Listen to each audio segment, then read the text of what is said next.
क्या पारस पत्थर सच में एग्जिस्ट कर सकता है?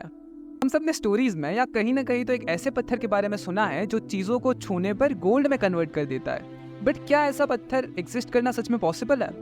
आइए फिजिक्स से समझते हैं। इस यूनिवर्स में जितना भी मैटर है एटम से बना हुआ है। जैसे आयरन बना हुआ है आयरन के एटम से, गोल्ड बना हुआ है गोल्ड के एटम से, कार्बन बना हुआ है कार्बन के एटम से। हर एक चीज अपने एटम से बनी हुई है।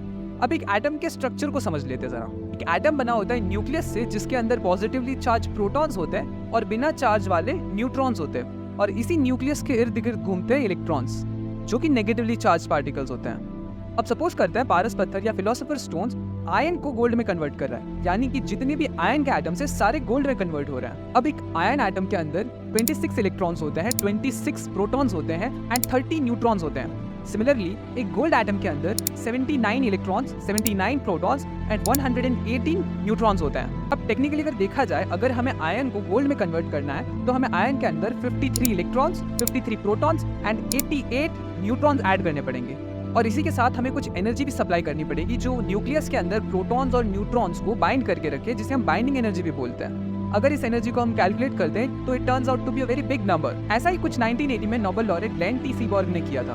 उन्होंने बिस्मथ को गोल्ड में ट्रांसम्यूट किया था। हालांकि ये प्रोसेस पॉसिबल तो है, बट ये प्रैक्टिकल नहीं है। तो ये सब सुन के आपको क्या लगता है?